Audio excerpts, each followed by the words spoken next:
Baik. Assalamualaikum warahmatullahi wabarakatuh. Sekali lagi bertempat di studio Bilik Gerakan Utama Keadilan di Miri, Sarawak. Hari ini saya ingin menyampaikan suatu kenyataan media. Pada 10 dan 11 Disember, saya berpeluang untuk membantu calon keadilan di Dun Telang Usan, iaitu saudara Philip Jau Ding. Dan itu membawa saya ke beberapa lokasi rumah panjang menemui pengundi-pengundi, termasuklah di rumah panjang Long Bemang dan rumah panjang Long Bedian.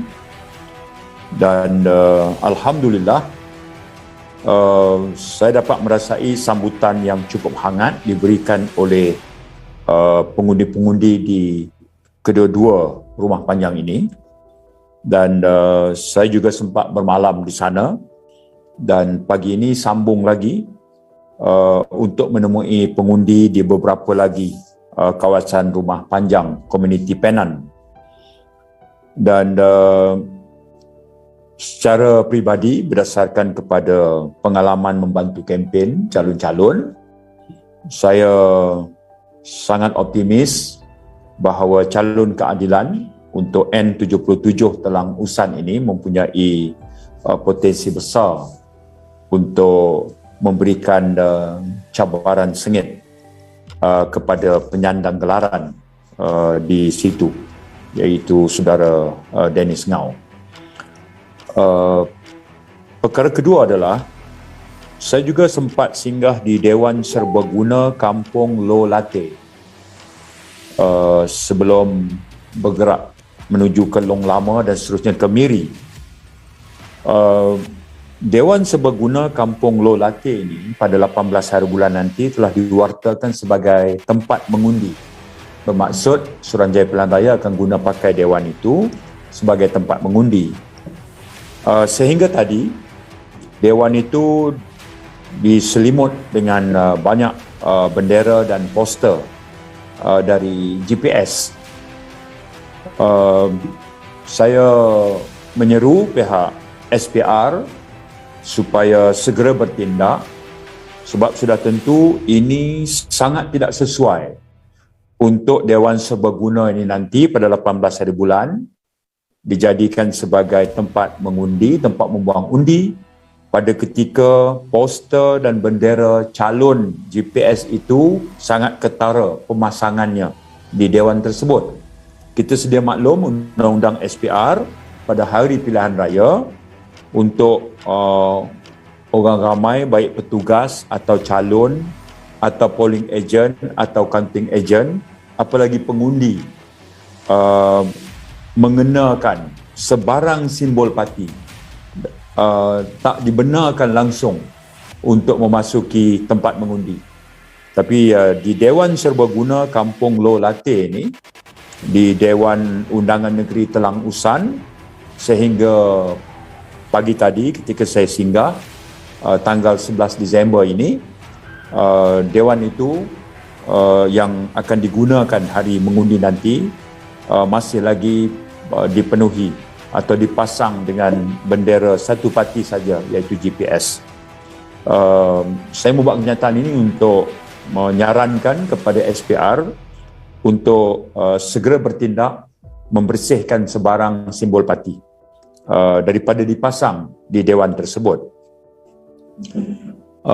Di tempat yang sama, iaitu di Dewan Serbaguna Kampung Lo Lateh juga, saya menemui sekumpulan kaki tangan dari Majlis Pembangunan Sosial Sarawak atau MPS, yang kita tahu sangat dekat dengan Kementerian Kebajikan, Kesejahteraan Komuniti, Wanita, Keluarga dan Pembangunan Kanak-kanak, iaitu sebuah kementerian di bawah Kerajaan Negeri Sarawak, yang pada hari ini aktif menjalankan kegiatan di Dewan Serbaguna Kampung Lo Lateh dengan penglibatan sama pensyarah dari Universiti Malaysia Sarawak, yang menghimpunkan atau mengadakan pertemuan himpunan dengan komuniti setempat.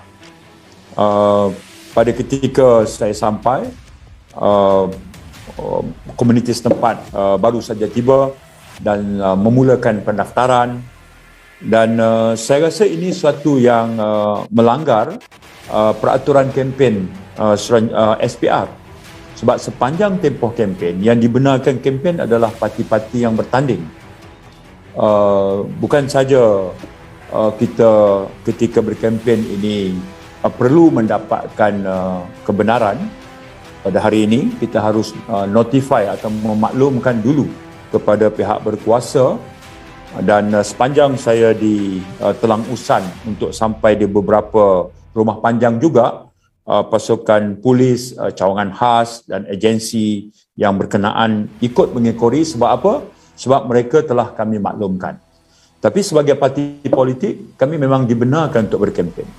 Tapi yang berlaku di Dewan Serbaguna Kampung Lo Lateh di dalam DUN Telang Usan tadi adalah bagaimana penglibatan agensi kerajaan, ya. Ini termasuk juga Universiti Malaysia Sarawak. Saya sempat tadi berkenalan, dan mereka memperkenalkan diri sebagai pensyarah dari Universiti Malaysia Sarawak, dan mereka juga perkenalkan diri mereka dari Majlis Pembangunan Sosial Sarawak yang katanya sedang menjalankan kajian tentang masyarakat Penan.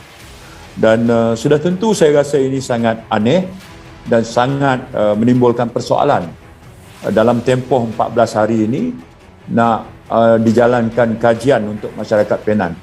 Kemudian proses pendaftaran dibuat, kemudian ada oleh-oleh, ada hadiah, ada pemberian, dan di Dewan Serbaguna itu pula dipenuhi dengan bendera dan poster calon GPS yang bertanding. Sekali lagi, melalui kenyataan media ini, saya menyeru supaya SPR segera mengambil tindakan tegas, kerana hal seumpama ini sebenarnya tidak wajar untuk digerakkan oleh selain daripada parti-parti politik yang dibenarkan untuk berkempen. Universiti baik ataupun agensi kerajaan baik, dalam kes ini termasuklah Majlis Pembangunan Sosial Sarawak yang jelas-jelas penglibatan mereka selama ini di bawah Kementerian Kebajikan, Kesejahteraan Komuniti, Wanita, Keluarga, Pembangunan Kanak-kanak Kerajaan Negeri Sarawak dalam tempoh kempen turun untuk membuat kegiatan dengan komuniti, iaitu pengundi.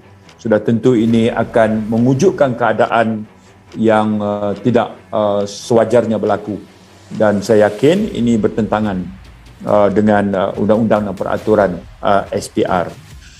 Jadi itu kenyataan saya pada hari ini dari Bilik Gerakan Utama Keadilan dari Penyalang Studio. Terima kasih.